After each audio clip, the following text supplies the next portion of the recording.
Borlaug पुरस्कार। जी हाँ दोस्तों, बोरलोग पुरस्कार किस क्षेत्र में दिया जाता है और यह कब से शुरू किया गया?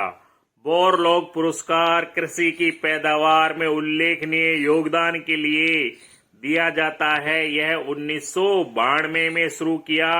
इसी तरह धन्वंतरी पुरस्कार कब दिया जाता है? तो धन्वंतरी जी की याद में धन्वंतरी पुरस्कार बनाया गया, जो कि चिकित्सा के क्षेत्र में उल्लेखनीय कार्य करने के लिए दिया जाता है और इसको 1971 से देना शुरू किया गया। किसको? धन्वंतरी पुरस्कार को, जो कि चिकित्सा के क्षेत्र में दिया जाता है। मेजर ध्यानचंद पुरस्कार, जैसा कि नाम से ही स्पष्ट है, हॉकी के जादूगर कहे जाने वाले मेजर ध्यानचंद की यादगार में उत्कृष्ट खेल के कार्यों के लिए यानी खेलों में जीवन भर की उपलब्धि के लिए दिए जाने वाला मेजर ध्यानचंद पुरस्कार है, जिसमें 3 लाख रुपए तक की राशि इनाम के बतौर पर दी जाती है। इसी तरह हम देख रहे हैं द्रोणाचार्य पुरस्कार, जो कि खेलों के प्रशिक्षण के क्षेत्र में दिया जाता है। जैसा कि वर्ष 2023 में महावीर सैनी जी को दिया है द्रोणाचार्य पुरस्कार, क्योंकि उन्होंने खेलों के प्रशिक्षण में उत्कृष्ट कार्य किया। यह पुरस्कार 1985 से दिया जाने लगा है। 3 लाख रुपए तक की राशि दी जाती है द्रोणाचार्य पुरस्कार में। ज्ञानपीठ पुरस्कार में कितनी राशि दी जाती है और किस क्षेत्र में दिया जाता है और यह कब से शुरू किया गया? तो हम बताने जा रहे हैं। भारत सरकार के जरिए ज्ञानपीठ पुरस्कार 1965 से शुरू किया है, जिसमें 5 लाख रुपए तक की धनराशि दी जाती है और यह साहित्य के क्षेत्र में अच्छे यानी उत्कृष्ट बढ़िया कार्य करने के लिए दिया जाता है ज्ञानपीठ पुरस्कार। अब बात करते हैं सरस्वती सम्मान, जो कि साहित्य के क्षेत्र में दिया जाता है। यह 1991 में शुरू हुआ है। इसमें भी 5 लाख रुपए तक की राशि व्यक्ति विशेष को दी जाती है साहित्य क्षेत्र में उत्कृष्ट कार्य करने के लिए। कबीर पुरस्कार किसके लिए दिया जाता है? यानी व्यक्ति विशेष जो कि सामाजिक सद्भावना के क्षेत्र में विशेष कार्य करते हैं, उनको कबीर पुरस्कार दिया जाता है। इसी तरह व्यास सम्मान, साहित्य के क्षेत्र में उत्कृष्ट कार्य करने वाले व्यक्ति को व्यास सम्मान दिया जाता है। अब बात आती है शंकर पुरस्कार कब दिया जाता है? तो भारतीय दर्शन, संस्कृति तथा कला क्षेत्र में दिया जाता है। उत्कृष्ट कार्य करने के लिए भारतीय दर्शन, संस्कृति, कला क्षेत्र में उत्कृष्ट कार्य करने के लिए शंकर पुरस्कार दिया जाता है, जिसमें 1.5 लाख रुपए तक की राशि प्रदान की जाती है व्यक्ति विशेष को। दादा साहब फाल्के पुरस्कार किस क्षेत्र में दिया जाता है? तो दादा साहब फाल्के पुरस्कार साहित्य फिल्मी क्षेत्र में दिया जाता है, यानी फिल्म के क्षेत्र में दिया जाता है। यह 1970 से दिया जाने वाला पुरस्कार है और इसमें 2 लाख रुपए तक की राशि दी जाती है। भारत रत्न पुरस्कार मदर टेरेसा को कब दिया गया? तो हम बताने जा रहे हैं कि भारत रत्न, जो कि देश के सर्वोच्च सम्मानों में गिना जाता है और क्या है, उत्कृष्ट कार्य करने के लिए दिया जाता है, जैसा कि कला, साहित्य, विज्ञान तथा बड़े पैमाने पर जन सेवा के लिए दिया जाता है, जो कि मदर टेरेसा ने की है। इसलिए भारत सरकार ने 1980 में मदर टेरेसा को भारत रत्न से सम्मानित किया था। इसी तरह प्रधानमंत्री इंदिरा गांधी को 1971 में भारत रत्न के सम्मान से सम्मानित किया गया और लाल बहादुर शास्त्री जी को मरणोपरांत 1966 ईस्वी में भारत रत्न पुरस्कार दिया गया। यानी 1966 में लाल बहादुर शास्त्री जी को मरणोपरांत भारत रत्न का पुरस्कार प्रदान किया गया। परमवीर चक्र के बारे में आप क्या जानते हैं? यह किन को दिया जाता है? जैसा कि हमारी देश में वीरता का पुरस्कार दिया जाता है जल, थल और वायु सेना को, इनमें दिए जाने वाला सबसे बड़ा पुरस्कार परमवीर चक्र है। यह वीरता के लिए दिए जाने वाला सबसे बड़े पुरस्कार या पदक है जो जल, थल या वायु सेना में दुश्मनों के छक्के छुड़ाने के लिए उत्कृष्ट कार्य करने के लिए दिया जाता है। इसके एक और क्या बना होता है? इंद्र वज्र अंकित होता है, तो दूसरी ओर हिंदी अंग्रेजी में परमवीर चक्र लिखा होता है। यह कांस्य का बना होता है। जी हाँ, पदक को सैनिक अपनी कमीज के बाईं ओर बैंगनी रंग के रिबन से लगाता है। पदक को सैनिक अपनी बाईं ओर बैंगनी रंग के रिबन से लगाता है, अपनी कमीज के बाईं ओर, यानी इधर की तरफ बैंगनी रंग के रिबन से लगने वाला पुरस्कार परमवीर चक्र है, जो कि वीरता के क्षेत्र में सैनिकों के लिए सबसे बड़ा सम्मान है। देश के जरिए दिए जाने वाला पुरस्कार परमवीर चक्र। विशिष्ट सेवा मेडल किनको देते हैं भारत देश में और किस लिए दिया जाता है? तो विशिष्ट सेवा मेडल सेना के कर्मचारियों को उनकी विशिष्ट सेवा के लिए दिया जाता है। इसके अलावा पद्म विभूषण पुरस्कार कब दिया जाता है, किस क्षेत्र में दिया जाता है? पद्म विभूषण विशिष्ट कार्य करने के लिए दिया जाने वाला सबसे तीसरा राष्ट्रीय पुरस्कार है। यानी विशिष्ट कार्य करते हैं लोग, उनको पद्म विभूषण सम्मान से सम्मानित किया जाता है, पुरस्कार से सम्मानित किया जाता है। पद्मश्री पुरस्कार के बारे में क्या जानते हैं? अब बात आती है कि किसी भी क्षेत्र में विशिष्ट कार्य के लिए दिए जाने वाला चौथा सबसे बड़ा राष्ट्रीय पुरस्कार। जी हाँ, तीसरा सबसे बड़ा राष्ट्रीय पुरस्कार विशिष्ट कार्य के लिए पद्म भूषण है, तो चौथा विशिष्ट कार्य के लिए दिए जाने वाला पुरस्कार है पद्मश्री पुरस्कार। खेलों में सबसे बड़े सम्मान मेजर ध्यानचंद अवार्ड 2023 किसको दिया गया? तो चिराग चंद्रशेखर शेट्टी और रंकी रेड्डी को, सात्विक साई राज को क्या है मेजर ध्यानचंद रत्न पुरस्कार 2023 से सम्मानित किया गया। यह खेलों में सबसे बड़ा पुरस्कार है। इसी तरह गोल्डन बंगाल टाइगर पुरस्कार किसे दिया गया? तो हम बता दें कि इजरायली फिल्म निर्माता इरेज टेड मोर की चिल्ड्रन ऑफ नोबॉडी ने 29वें कोलकाता अंतर्राष्ट्रीय फिल्म महोत्सव में सर्वश्रेष्ठ फिल्म के लिए golden royal Bengal tiger award जीता है। राजस्थान की इक्वेट्रियन एथलेटिक्स जिसको अर्जुन अवार्ड दिया गया है, क्या नाम है? तो हम बता दें, राजस्थान की इक्वेट्रियन एथलेटिक्स दिव्या सिंह को वर्ष 2023 का अर्जुन अवार्ड दिया गया है।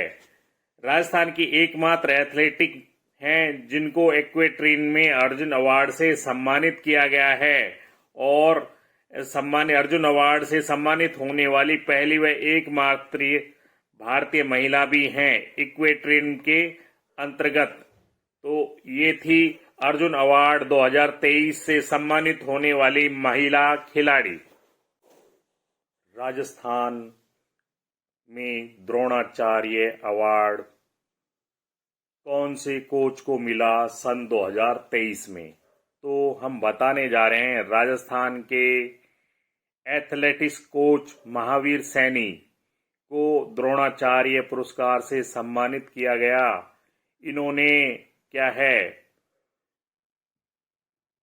पैरा ओलंपिक खेलों में जेवेलियन थ्रो स्पर्धा में विश्व रिकॉर्ड बनाने वाले सुंदर गुर्जर को भी क्या है, कोच बतौर खेल सिखाया था और उनकी ट्रेनिंग दी थी।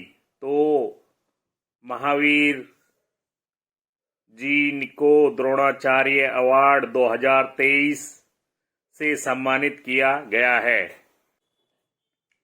आदर्श क्रेडिट कोऑपरेटिव सोसाइटी बंद हुए काफ़ी समय हो गया, लेकिन हमारा पैसा अभी भी नहीं मिल रहा है। आखिरकार क्यों नहीं मिल रहा है हमारा पैसा? जैसा कि हमने सहकारिता पोर्टल पर भी शिकायत दर्ज करा दी, अपने खाते अपलोड करा दिए, तो भी प्रक्रिया नहीं हो रही है। अब हमें जरूरत है जन सुनवाई की, जन सुनवाई जिला कलेक्टर के जरिए। तो जो भी व्यक्ति विशेष जन सुनवाई जिला कलेक्टर में भाग लेना चाहते हैं, वो प्रत्येक रविवार अलवर शहर में मिल सकते हैं। उनको लाना होगा अपना जमाधन के डॉक्यूमेंट्स, साथ ही जमाधन में जिनका नाम है उनके आधार कार्ड। जी हाँ, इसके अलावा जन सुनवाई की जो एप्लीकेशन होगी, प्रार्थना पत्र होगी, वो हमारे जरिए लिख दिया जाएगा। अगर आप चाहते हैं जन सुनवाई में भाग लेना, तो आज ही हमें संपर्क करें। हमारे मोबाइल नंबर है 9828378988। भारत रत्न देश का सर्वोच्च सम्मान यानी पुरस्कार, नागरिक पुरस्कार, जिसका नाम है भारत रत्न, जो कला, साहित्य, विज्ञान या बड़े पैमाने पर जन सेवा में उत्कृष्ट कार्य करने के लिए देश के नागरिक को दिया जाता है। इसकी शुरुआत 1956 ईस्वी में हुई। यह 26 जनवरी को भारत के राष्ट्रपति द्वारा दिया जाता है। जैसा कि सन 2024 में भारतीय जनता पार्टी के वरिष्ठ नेता लालकृष्ण आडवाणी को भारत रत्न दिया गया और पूर्व प्रधानमंत्री पीवी नरसिम्हा राव को मरणोपरांत भारत रत्न दिया गया। स्वामीनाथन हरित क्रांति के जनक को भी सन 2024 में भारत रत्न दिया गया। और इसके अलावा चौधरी चरण सिंह, जो कि किसान नेता थे, पूर्व प्रधानमंत्री थे, उनको भी क्या है, भारत रत्न देने की घोषणा 2024 में की गई है। क्या आपको पता है स्वर्ण मंदिर की जो स्वर्ण छत है, उसका निर्माण किसने करवाया और कब करवाया? तो हम बता रहे हैं, पंजाब के अमृतसर जिले में जो स्वर्ण मंदिर है, उसकी स्वर्ण छत का निर्माण 1802 ईस्वी में महाराजा रणजीत सिंह के जरिए करवाया गया।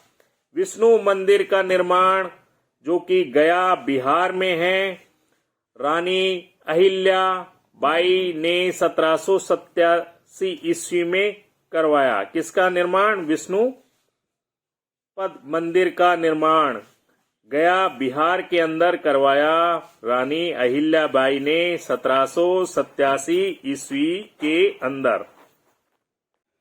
शेरशाह का मकबरा, नाम आपने सुना होगा पढ़ते समय। तो शेरशाह का मकबरा सासाराम बिहार में है, जिसको शेरशाह के पुत्र ने 1539 ईस्वी से 1545 ईस्वी के बीच में बनवाया सासाराम, बिहार के अंदर। राष्ट्रपति भवन जो कि दिल्ली में है, किसने बनवाया और कब बनवाया? राष्ट्रपति भवन जो कि 1929 में ब्रिटिश सरकार के जरिए बनवाया गया, दिल्ली के अंदर।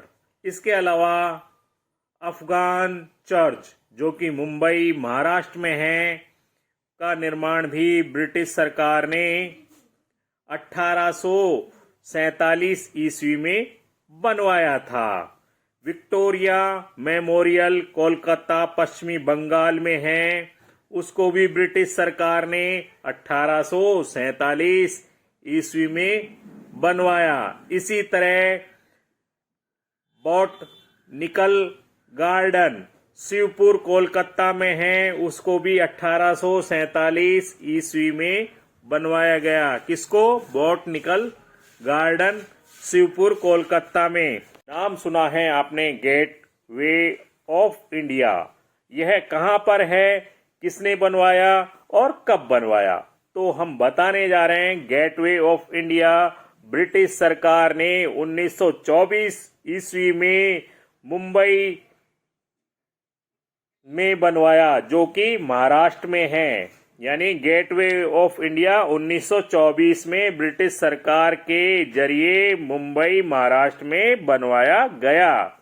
इसके अलावा विक्टोरिया महल कोलकाता, पश्चिमी बंगाल में ब्रिटिश सरकार ने 1847 ईस्वी में बनवाया था। अब बात करें जिम कॉर्बेट पार्क जो कि नैनीताल, उत्तराखंड में है। सर मैल्कम हेले ने 1935 ईस्वी में बनवाया था। ईस्ट इंडिया कंपनी जिसने भारत देश में लगभग 200 साल तक राज्य किया। अंग्रेजों की यह कंपनी जिसने देश के राजा महाराजाओं से उनके किले, महल को अपने अधीन किया, तो ईस्ट इंडिया कंपनी ने क्या बनवाया था? सेंट जॉर्ज का किला, यानी सेंट जॉर्ज का किला, जो कि चेन्नई, तमिलनाडु में बनवाया था 1653 ईस्वी में। 1653 ईस्वी में सेंट जॉर्ज का किला चेन्नई, तमिलनाडु में ईस्ट इंडिया कंपनी के जरिए बनवाया गया। इसी तरह हुमायूं का मकबरा दिल्ली के अंदर हुमायूं की बेगम ने 1665 से 1674 ईस्वी के बीच बनवाया। आप दिल्ली गए होंगे तो लाल किले का नाम जरूर सुना होगा। कभी सोचा है लाल किला जो कि 1648 ईस्वी में बनवाया गया, किस मुगल बादशाह के जरिए बनवाया गया? तो हम बताने जा रहे हैं। शाहजहां मुगल बादशाह ने दिल्ली का लाल किला बनवाया था। इसी तरह क्या है, ताजमहल को भी शाहजहां ने ही बनवाया था। और बाबर ने आरामबाग आगरा में बनवाया था, जो कि उत्तर प्रदेश में है, और 1526 ईस्वी में बनवाया था। मुगल शासक जिन्होंने भारत देश में विभिन्न महल, मकबरे बनवाए, उन्हीं में महत्वपूर्ण है आगरा का ताजमहल। क्या आपको पता है यह ताजमहल 1630 ईस्वी से 1652 ईस्वी में बनकर तैयार हुआ, और इसे क्यों बनवाया गया? जैसा कि शाहजहां जो कि उस समय मुगल बादशाह थे, अपनी बीवी मुमताज के देहांत पर बनवाया, जो कि 14वें बच्चे को जन्म देते समय एक्सपायर हो गई थी। उसी बीवी की याद में, मुमताज की याद में ताजमहल का निर्माण करवाया। इसलिए ताजमहल को क्या कहते हैं? प्यार की निशानी के नाम से भी जानते हैं। यह बात अलग है कि उसे पुराना शिव मंदिर भी कहा जाता है। दोस्तों, क्या आपको पता है सुख निवास नाम से बूंदी के अंदर पर्यटन स्थल है। यानी सुख निवास नाम से बूंदी, जो कि राजस्थान राज्य में है, और राजा विसेन सिंह ने 1773 ईस्वी में इसका निर्माण करवाया था। उम्मेद भवन, जो कि जोधपुर में है, राजस्थान राज्य के जोधपुर में उम्मेद भवन है, जिसको महाराजा उम्मेद सिंह ने सन 1905 ईस्वी में बनवाया था। इसी तरह आराम बाग, जो कि आगरा उत्तर प्रदेश में है, बाबर ने आराम बाग बनवाया था 1526 ईस्वी में। दोस्तों, क्या आपको पता है महत्वपूर्ण जीके के सवालों का आंसर? जैसा कि हम बताने जा रहे हैं, पादरी की हवेली कहाँ पर है, तो हम बता रहे हैं कि पादरी की हवेली पटना में है, जो कि बिहार राज्य में है। फादर कापू चिन ने 1751 ईस्वी में बनाया। यानी फादर कापू चिन ने 1751 ईस्वी में पादरी की हवेली का निर्माण करवाया था। इसी तरह लाल बाग, जो कि बेंगलोर कर्नाटक में है, हैदर अली यानी टीपू सुल्तान ने 1800 ईस्वी शताब्दी में बनवाया था। यानी लाल बाग बेंगलोर कर्नाटक में हैदर अली टीपू सुल्तान ने 18वीं शताब्दी में बनवाया। डब्ल्यू वाटसन नाम बड़ा सुना हुआ है। क्यों सुना हुआ है? क्योंकि यह नाम जुड़ा हुआ है जेनेटिक्स शब्द से, जो कि जब डब्ल्यू वाटसन ने सन 1905 के अंदर अपनी खोज करके जेनेटिक्स नाम का एक शब्द दिया, जो कि आनुवांशिकी से जुड़ा हुआ था। और जोहानसेन ने 1909 ईस्वी में जीन शब्द का प्रयोग किया। फिनोटाइप, जीवधारियों के जो लक्षण प्रत्यक्ष रूप से दिखाई पड़ते हैं उन्हें फिनोटाइप कहा। जीनोटाइप, जीवधारियों के आनुवांशिक संगठन को उसका जीनोटाइप कहते हैं, जो कारकों जीन का बना होता है। फादर ऑफ जेनेटिक्स यानी आनुवांशिकी का पिता किसे कहा जाता है? आनुवांशिकी का पिता, father of genetics, Gregor Johan Mendel को कहा जाता है, जिन्होंने मटर के पौधों पर अपने अनेकों प्रयोग किए और उनमें होने वाले परिवर्तनों को एक पीढ़ी से दूसरी पीढ़ी में देखा। क्योंकि मटर का कुल का पौधा कम जीवन का होता है, इसलिए उन्होंने यह प्रयोग मटर कुल के पौधों पर किए। अब जैसा कि एक पीढ़ी से दूसरी पीढ़ी में जो लक्षण संचरित होते हैं उन्हें आनुवांशिकी कहते हैं। एक पीढ़ी से दूसरी पीढ़ी में लक्षणों के संचरण की विधियों की जानकारी, कारणों का अध्ययन करना आनुवांशिकी कहलाता है। और वह आनुवांशिकी के पिता ग्रेगर जोहन मेंडल को कहा गया। मुश्किल नहीं दुनिया में, तू हिम्मत तो कर, ख्वाब बदलेंगे। हकीकत में तू जरा कोशिश तो कर। तो आप देख रहे हैं हमारा YouTube चैनल, तो अभी कर दें सब्सक्राइब। आपकी हर मुश्किल का हल हमारे पास है। जैसा कि आप हैं गरीब परिवार के बच्चे और आप चाहते हैं सरकारी नौकरी पाना, वह कैसे तैयारी करके मिलेगी, कौन से कोर्स को तैयारी करने पर मिलेगी, यह सभी जानकारी लेना चाहते हैं बिल्कुल निशुल्क, तो अभी सब्सक्राइब कर दे, बेल आइकन यानी घंटी का निशान को दबा के।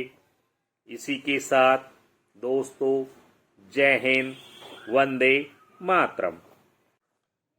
आपने देखा है दादा के लक्षण पिता में और पिता के लक्षण बेटे में आ जाते हैं। ये लक्षण ये कह दें पीढ़ी दर पीढ़ी क्या है संचारित होते रहते हैं। तो इन लक्षणों को हम आनुवंशिक लक्षण के नाम से जानते हैं। आनुवंशिक लक्षणों के एक पीढ़ी से दूसरे पीढ़ी में संचरण की विधियों और कारणों का अध्ययन किया जाता है, जिसको आनुवंशिकी यानी जेनेटिक्स कहते हैं। आनुवंशिकी के बारे में सबसे पहले हमें मटर के पौधों में प्रयोग करके ऑस्ट्रिया निवासी ग्रिगोर जोहान मेंडल ने 1822 ईस्वी से 1884 ईस्वी में बताया। डर के आगे जीत है। जी हाँ दोस्तों, बहुत सुना होगा आपने डर के आगे जीत है, लेकिन यह बात बिल्कुल गलत है। हम कहते हैं कि डर के आगे जीत है, वो कैसे गलत है? क्योंकि जो डर गया वह जीतेगा कैसे? यह कह दूं डर से आगे जाएगा तो क्या होगा? वह हार भी सकता है। तो हम कहते हैं हार के आगे जीत है। जैसा कि कोई भी परीक्षार्थी परीक्षा देता है तो कई बार वह फेल हो जाता है, तो इसका अर्थ है कि वह हार गया, फेल हो गया। और जो हारने के बाद अपनी कमियों को दूर करते हुए संघर्ष करता है, वही जीत पाता है। गोलकुंडा का किला कहाँ पर है? तो हम बताने जा रहे हैं। गोलकुंडा का किला हैदराबाद आंध्र प्रदेश में है, जिसको कुतुबशाही के जरिए बनवाया गया 1518 ईस्वी से 1687 ईस्वी के बीच में गोलकुंडा का किला बनवाया गया हैदराबाद, जो कि आंध्र प्रदेश में है, कुतुबशाही के जरिए। कंदरिया महादेव मंदिर, जो कि प्रसिद्ध मंदिर है महादेव का, और यह है खजुराहो मध्य प्रदेश में। यानी कंदरिया महादेव मंदिर जो कि खजुराहो में है, मध्य प्रदेश राज्य में है।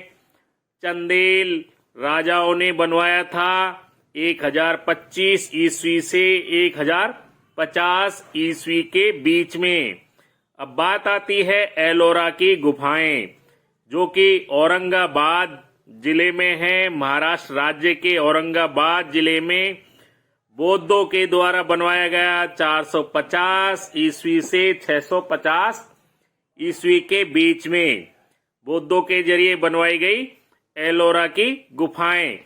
अजंता की गुफाएं भी औरंगाबाद में हैं, जो कि महाराष्ट्र में हैं, लेकिन इनको गुप्त शासकों ने बनवाया था 200 ईस्वी पूर्व से 700 ईस्वी पूर्व के मध्य।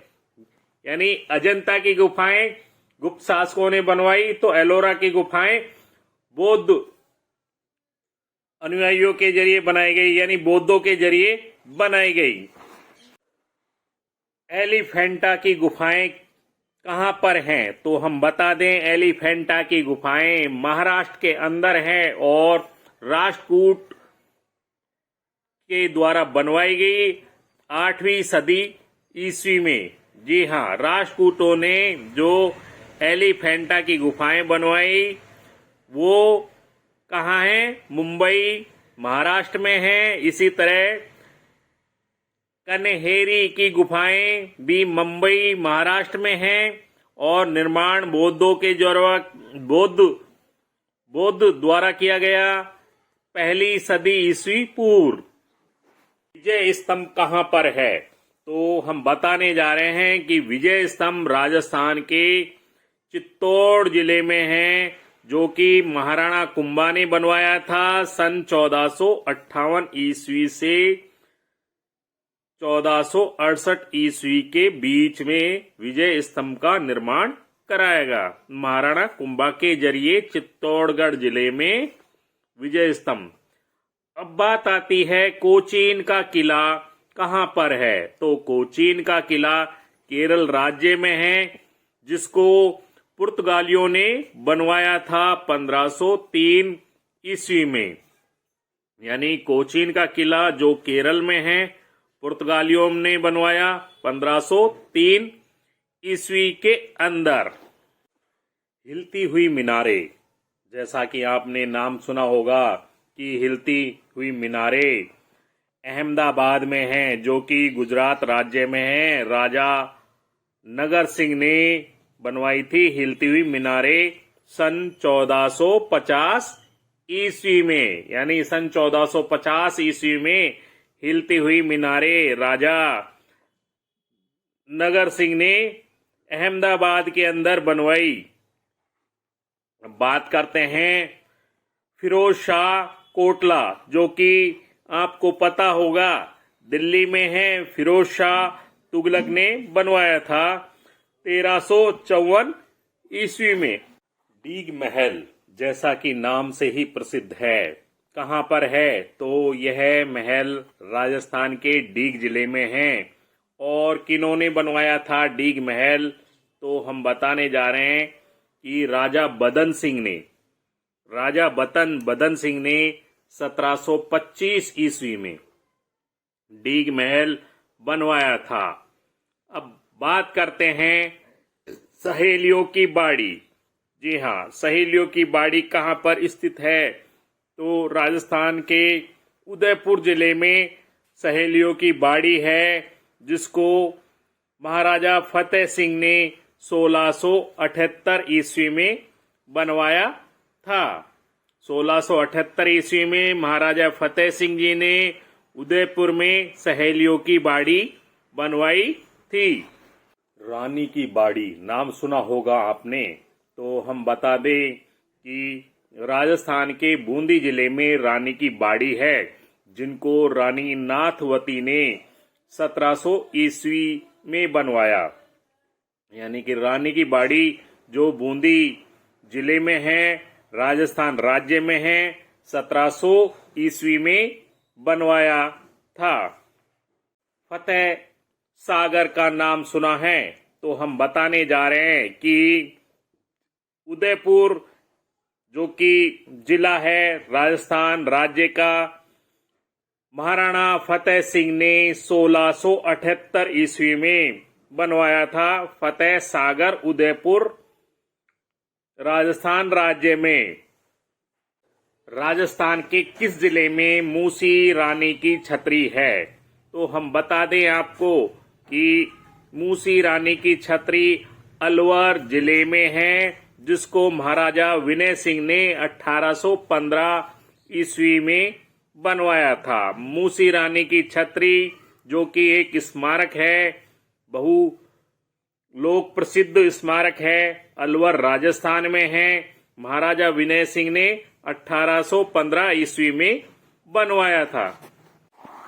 जयपुर का जंतर मंतर बहुत प्रसिद्ध है, जो कि राजस्थान में है। जयपुर का जंतर मंतर बहुत प्रसिद्ध है, जो कि राजस्थान में है। सवाई जयसिंह ने 1724 ईस्वी में बनवाया था। यानी सवाई जयसिंह महाराज ने 1724 में जयपुर में जंतर मंतर का निर्माण करवाया था। इसी तरह छत्र महल जो कि बूंदी फोर्ट के अंदर है, यानी बूंदी में है, राजस्थान में राज्य में है, रानी छत्रा साल ने 1531 ईस्वी में बनवाया। छत्र महल रानी छत्र साल ने 1531 ईस्वी में बनवाया था। दोस्तों, आप गए होंगे जयपुर और वहां पर देखा होगा हवा महल। क्या आपको पता है हवा महल किसने बनवाया? तो हम बताने जा रहे हैं खास बात कि जयपुर का जो हवा महल है 1799 ईस्वी में महाराजा प्रताप सिंह ने बनवाया था। इसके बाद बात करते हैं जयपुर भरतपुर का किला। जी हाँ, भरतपुर का किला जो कि सुरक्षा की दृष्टि से बहुत ही महत्वपूर्ण है, जो राजस्थान में है।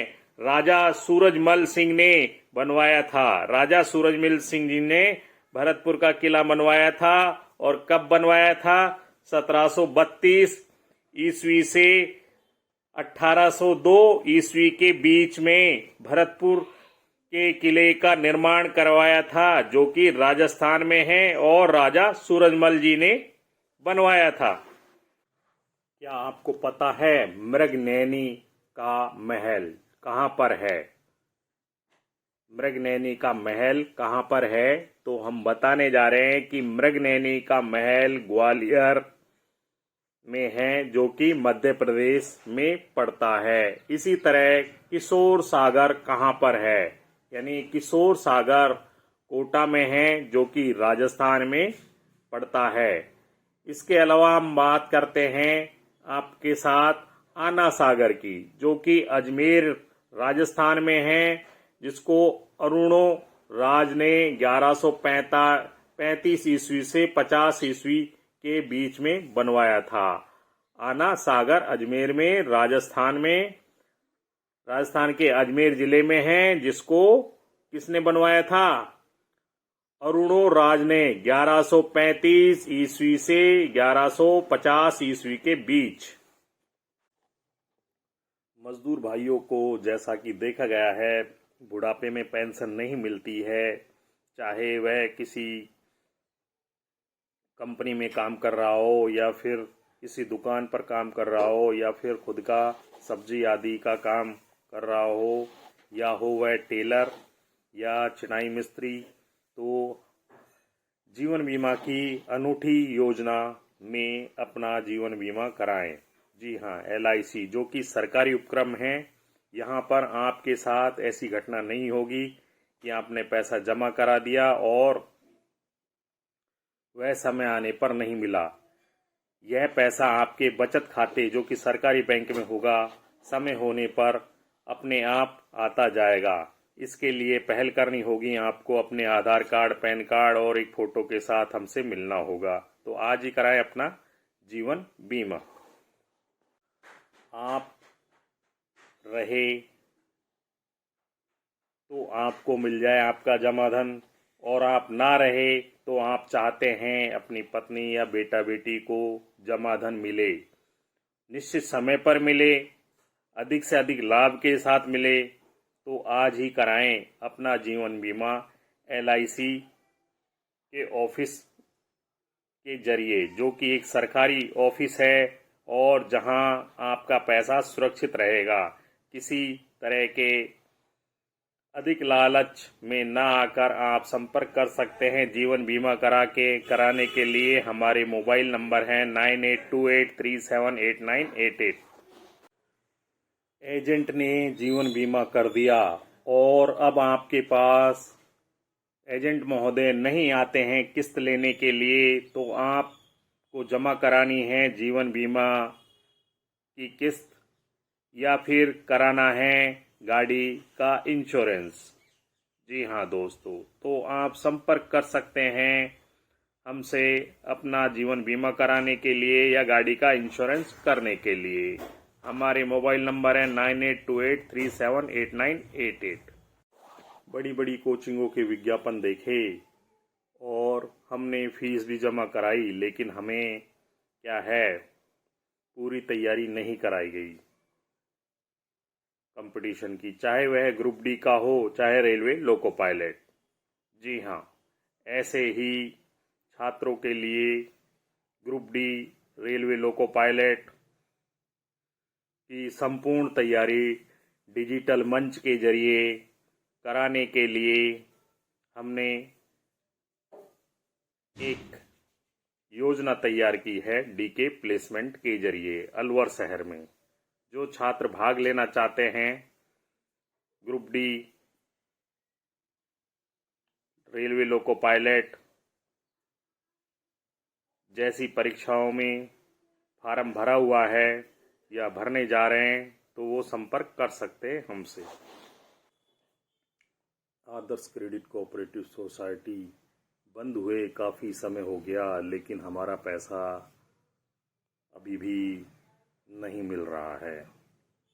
आखिरकार क्यों नहीं मिल रहा है हमारा पैसा? जैसा कि हमने सहकारिता पोर्टल पर भी शिकायत दर्ज करा दी, अपने खाते अपलोड करा दिए, तो भी प्रक्रिया नहीं हो रही है। अब हमें जरूरत है जन सुनवाई की, जन सुनवाई जिला कलेक्टर के जरिए। तो जो भी व्यक्ति विशेष जन सुनवाई जिला कलेक्टर में भाग लेना चाहते हैं वो प्रत्येक रविवार अलवर शहर में मिल सकते हैं। उनको लाना होगा अपना जमा धन के डॉक्यूमेंट्स, साथ ही जमा धन में जिनका नाम है उनके आधार कार्ड। जी हाँ, इसके अलावा जन सुनवाई की जो एप्लीकेशन होगी, प्रार्थना पत्र होगी, वो हमारे जरिए लिख दिया जाएगा। अगर आप चाहते हैं जन सुनवाई में भाग लेना तो आज ही हमें संपर्क करें। हमारे मोबाइल नंबर है 9828378988।